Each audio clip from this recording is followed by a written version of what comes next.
Happy Monday, my fellow fans of the Shadowdark.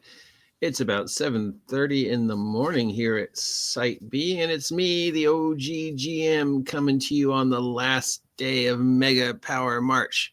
We have spent the past month rolling up randomly generated super dudes and super dudettes for just generic supers, but specifically to be used in an upcoming project of mine. Possibly Shadowdark Superpowers. I don't know. But yeah, these will appear shortly, possibly in April, depending upon what's going on with my publishing and stuff like that. So we've regenerated these 30 dudes and dudettes, and we started with a theme. Well, we started with two themes. The first overarching theme was we looked for a scientific story to base the origin of all these superpowered individuals on, and we came across a story about Fungus. So that just sort of sparked the imagination, a global infestation of a heretofore never seen fungus or a mutated fungus, because The Last of Us, that's basically what causes the apocalypse in The Last of Us, is a super form of a fungus that exists in nature. I can't pronounce the name, but it's Chylopedius or something like that. Anyways, you know what it's this is a natural, real existing fungus that affects plants and insects and other small animals. The CDC claims that it could never jump the barrier and affect humans. Yeah, well, we'll see, because, bird flu and swine flu, but yeah. So, and the other impetus inspiration was George R.R. Martin's Wildcards series, which was everybody had been affected by a space-based virus that gave them random superpowers. Why would a virus give everybody it encountered different effects? Well, there was later a very vague explanation having to do with psychics and people's innermost concept of themselves. So if you saw yourself as a hero, the virus would give you a more heroic version of yourself. And if you saw yourself as kind of a slimy person, it turned you into slime, or it didn't make any sense, especially with the variety of powers. There were a lot of random variety of powers. And that's the same problem we had, is that our random powers give us a random selection of individuals who have very little in common. And hammering that into Fungus might prove some difficulty. I don't know a lot about fungus. Others, mold fungus exists, but the different types, the different effects, some of them are toxic, some of them do weird things. So there's still possibilities. Now, the first question is, of course, can fungus survive in space?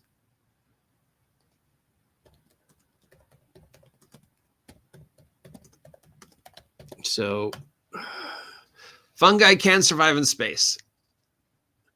Fungi can survive in space as they appear to thrive in the harsh environment, high radiation, and zero gravity. Fungi that live inside rocks in Antarctica have managed to survive a year and a half in low Earth orbit after punishing Mars-like condition with significant shielding against non-penetrating radiation. Fungal spores can survive in space. Is there fungus in space? So we're going to copy this. It comes from a website called North Spore. Get it? North Spore.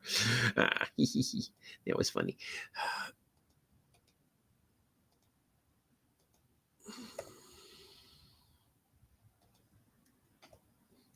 North Spore. That's cute.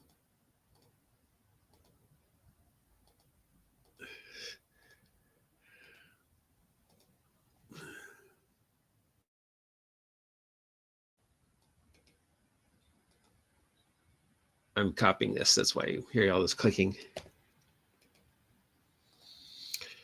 All right. Is there fungus in space? Is there fungus in space?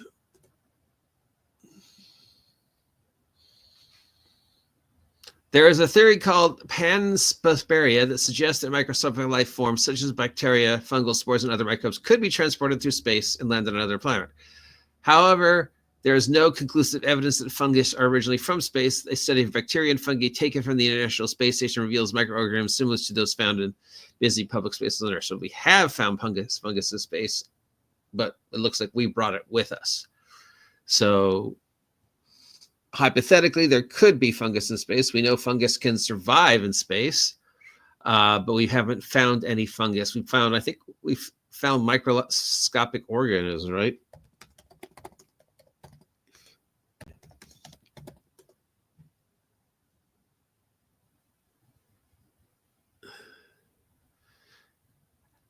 Haven't they found like microscopic? Or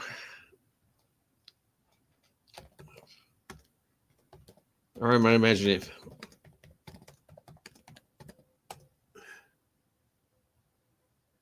I thought that they found microorganisms on something, but maybe I don't know. All right, so hypothetically, we could find a fungus that was on space, or there could just be a fungus on Earth that mutated. So the next would be types of fungus that affect types of fungus on Earth. Why would the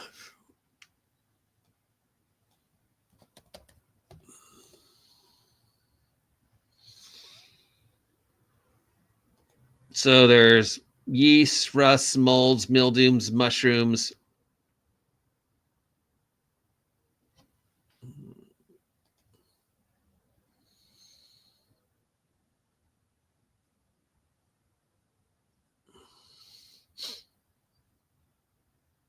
Okay. So we've got a wide variety of funguses on Earth. What kind of funguses affect humans?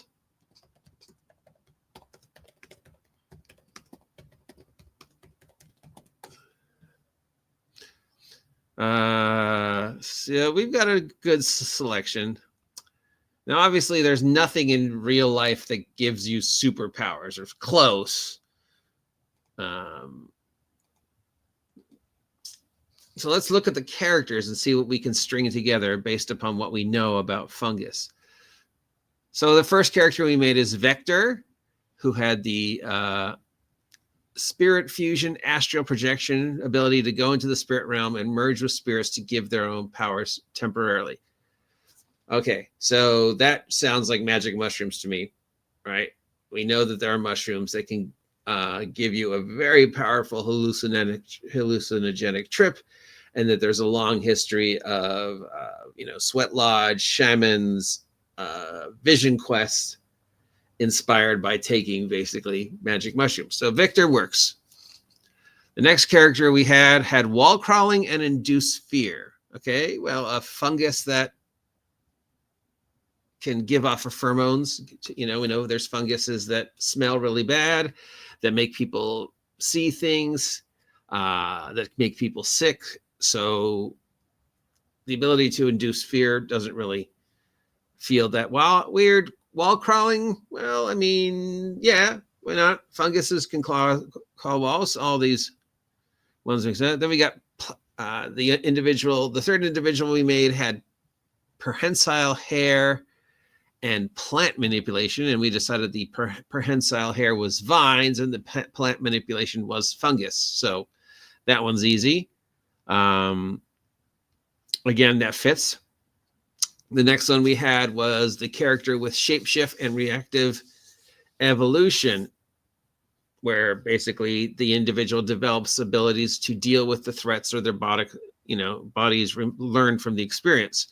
So something happens to them and they transform into something or develop some type of defense to allow them to withstand whatever happens to them. You would hit by fire and, you take fire or damage for the first, but then the fungus would develop a defense for the fire. So an adaptive fungus, again, that fits.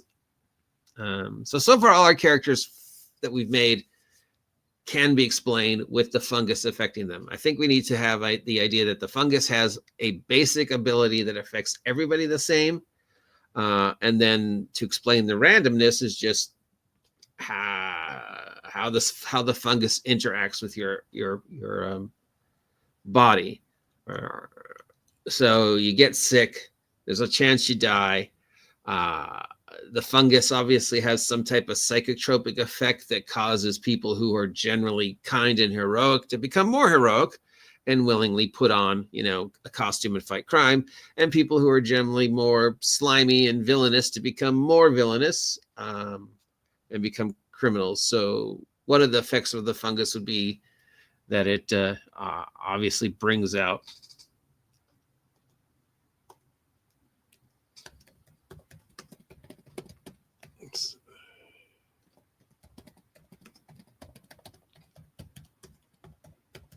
extreme personality shifts.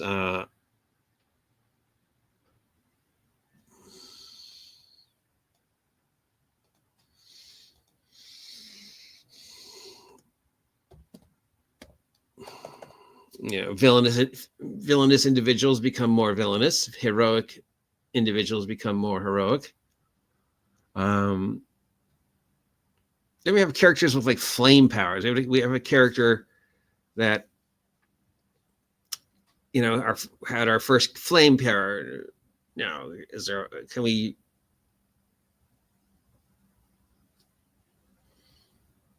define fungus as having the ability to create? I mean, we could definitely give off heat.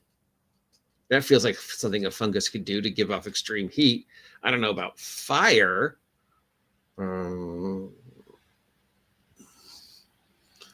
Then we had another one that had basically another ability that could easily be explained through pheromones, with our individual who could charm people. And then we had an individual who had claws and stuff like that. Or we named him Komodo, if you remember correctly.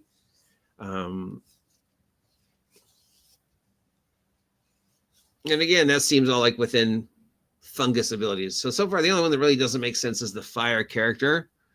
That character kind of makes sense. I'm just looking.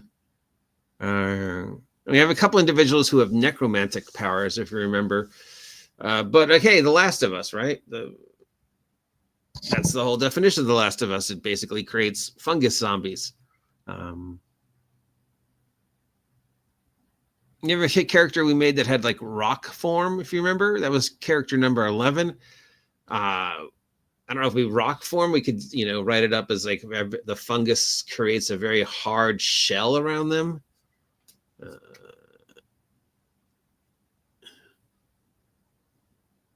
So with a few exceptions, I think we can explain all the characters via fungus. Now, how did this happen?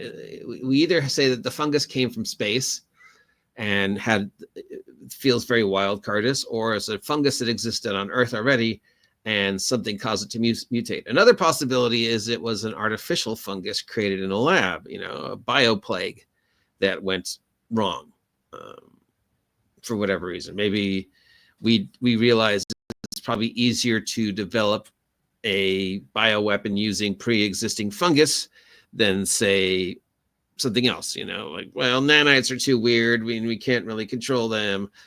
Viruses are unpredictable, but funguses tend to always be, do the exact same thing.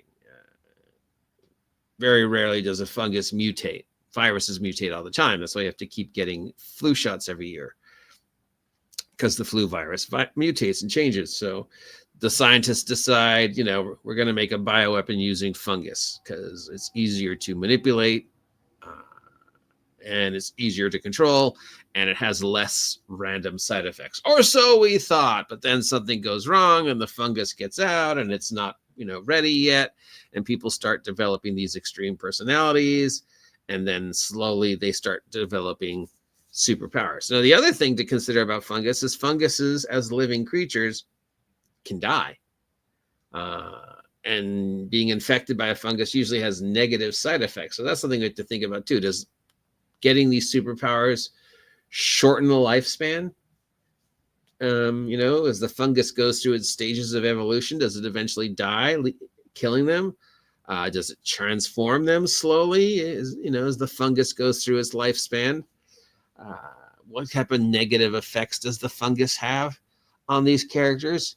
Gives it a much more darker tone, knowing that all these individuals are infected and it could, basically further mutate them or eventually kill them or something else, or eventually you lose the powers. You get the powers last for X amount of time, but then when the fungus dies off, the powers go away, or the body has been so mutated that you're technically, not human anymore. Your genetic structure was changed by the fungus, spawning these genetic effects either by, evolution and, well, how come he can crawl on walls? Well, because, at one point in time in the evolutionary genetic strain, you look at all the possible things that humans could mutate into and all the mammals out there. So, yeah, that it would explain some of the more ridiculous powers and that it just triggers genetic changes and that they're all things that are on the DNA chain. Technically, you could, grow a tail or things there are, definition. Examples of human mutations that borderline comic book. I mean, look at all these supposed sideshow characters. Not only do you have like dwarfinism and gigantism and conjoined twins and people with a lot of hair and stuff like that. So that's definitely something that could happen, that the fungus triggers things on the DNA, triggers these mutations.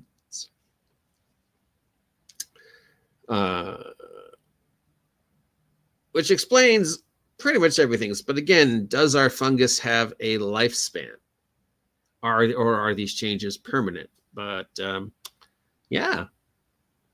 All in all, I think it was a successful experiment. Hopefully you enjoyed our little trip through Superhero Shadowdark and are excited about seeing these characters printed out finally in some form or another.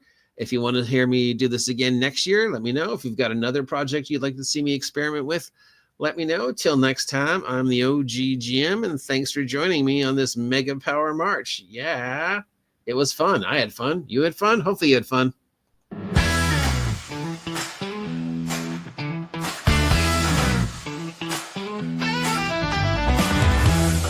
ocean deep they hide, silent shadows in the tide.